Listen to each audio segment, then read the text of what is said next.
Here we construct the graph of the sine function, something everybody did correctly in the final without having seen it before, according to simple instructions. Okay, so this construction simply it's actually a very simple construction using a compass and straight edge. So we start, pick a point for the center of a circle, and construct a circle of some radius around that point. We want a fairly big circle because we want a fairly accurate version of our sine function. Now, we take the angle between the positive x-axis and the positive y-axis. We construct this circle on a set of xy coordinates, as you see here. We take this, and it's a 90-degree angle. Okay, we take this angle and we construct its bisector. So if we construct it carefully, well, how do we construct the bisector? The construction of the bisector is in white. So we simply swing this arc. Now what's this arc? This arc is about this point. And then we swing an arc of equal radius about this point. So we have this arc swinging around here, this arc swinging around here. Now I happened to use a radius that was equal to the radius of the circle. So these arcs actually meet at the origin, or very close to the origin. With chalk and so forth, I can't be really completely accurate. So this one looks like it really is heading for the origin. This one's maybe a little bit to the right of the origin. We still get the idea. And had I used a shorter radius, would have had a set of shorter arcs. And if I had a set of shorter arcs, the point of intersection between the two arcs here and the point where the two arcs intersect here, and those points might have been like here and here rather than here and here, those 2 points would have aligned, if I did it correctly, with the center of the circle. And a line through the center would have gone through both intersection points of the two arcs, and the angle I got, as you should be easily able to prove, is going to be the bisector of this 90-degree angle. Now you might ask why I didn't take a protractor and measure it, because we're not doing anything with numbers. And because a protractor is limited in its accuracy, whereas we're talking about wanting to construct with compass and straight edge, which can theoretically be done with complete accuracy. So here we have the bisector, and anyhow, this is bisector of the first angle, the angle between the positive x and positive y axis. Of course, we know this angle is 90 degrees, we know this angle is 45 degrees, but that doesn't make any difference.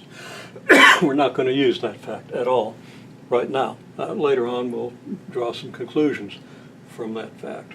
Okay, then I want to bisect this angle.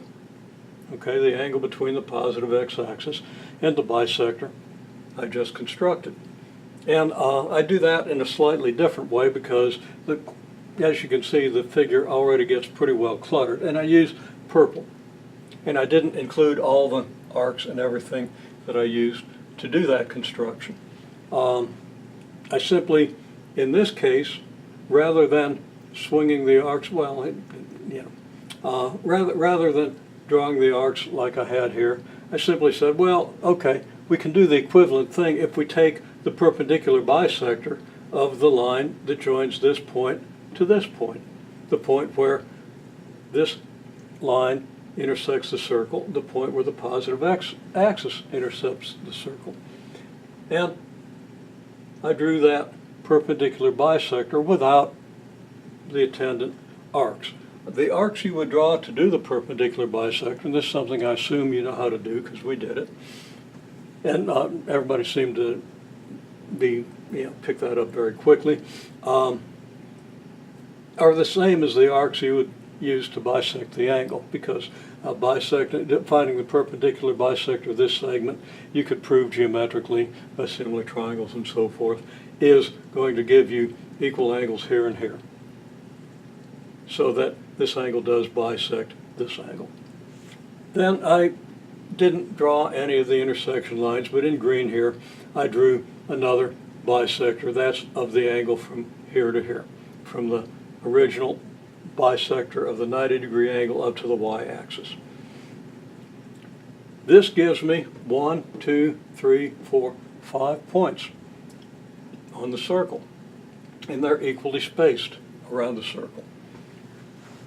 In other words, the arc from here to here is the same as the arc from here to here, same as the arc from here to here, same as the arc from here to here. From each of these points, now there are 5 points, but I numbered them 0 through 4 because I want to start at 0 with the first angle. And I want my points to be numbered 0, 1, 2, 3, 4 for reasons you'll see in a minute. Okay, so starting with point 1, well, let's go to point 2.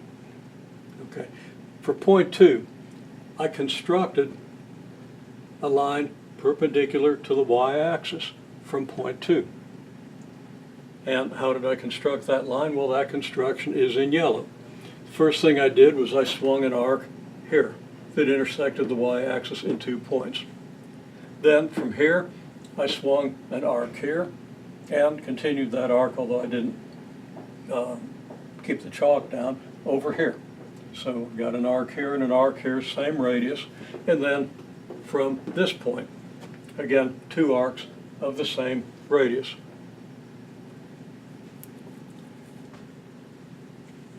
Points where those arcs meet will be in line with this point here and with the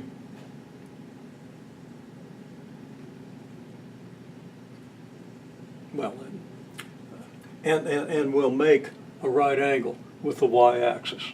Okay, I was going to say with the bisector of this segment, but that, what we've constructed is the perpendicular bisector of this segment, but I didn't need to say that. Okay, so it should be clear. I've got a right angle here, so what I've actually done is I've projected this point over to the y-axis at a right angle. Okay? Now, I didn't draw construction lines, and I didn't actually do the construction. I just sketched the lines in. But from point 1, I did a similar thing. I projected this point to the y-axis. From point 3, I projected a point to the y-axis. Point 4 is on the y-axis. At point 0, I didn't draw a projection line, but it obviously projects to the y-axis at the origin.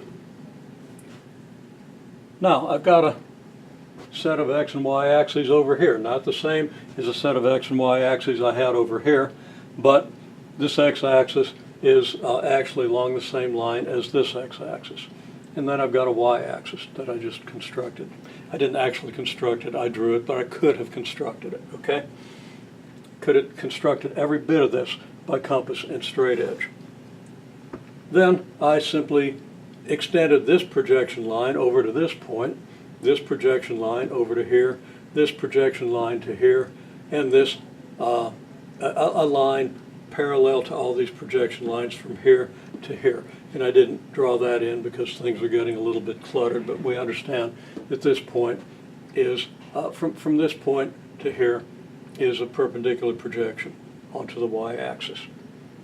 Okay, now I have 1, 2, 3, 4 y values, 5 y values if I include 0 for this point. So I've got a y value for every numbered point. This is going to allow me to construct a graph of what we will be calling the sine function. Now I'm going to, and of course I'm not constructing this, so I'm not going to get it completely accurate. Okay. Now, in preparation for the fact that I'm going to continue this construction all the way around the circle through all 4 quadrants, I break the x-axis into 4 equal intervals. Then within each of those intervals I have 1, 2, 3, 4 angles. I've broken the first quadrant into 4 angles, and I'm going to do the same with the subsequent quadrants. So I'm going to go ahead and subdivide this quarter of my interval from here to here. Okay. then I want to locate points on my graph. And I'm looking for different color of chalk. Okay, so point 0 corresponds to an angle that we're going to call 0. Or we don't even have to talk about angle, but I'm going to call this angle 0. I'm going to call this angle from here to here 1. The angle from here to here is going to be 2. The angle from here to here is going to be 3. From here to here, the angle is going to be 4. And then we're going to extend that around the circle in a minute. Okay, so for this point, my y-coordinate is 0, and my angle is numbered 0, so I'm going to put this point here, the point corresponding to this point at 0, 0. Then the point corresponding to 1, to angle 1, is going to have a y-coordinate that I've got here. So here's going to be my angle 1. So here are my angles, 1, 2, 3, 4, and of course 0 is here. So above the point corresponding to the number of this angle, I sketch the corresponding point on the graph. And then for point 2, my y-coordinate is here, my x-coordinate will be here. Let's see if I can do that. Okay, then point 3, so I've got to come straight up, and I'm not going to get these completely accurate. And point 4, I've got to go a little further to the right, and I've got a point here. Okay, so now I've got 4 points, and I can connect those points with a nice smooth curve.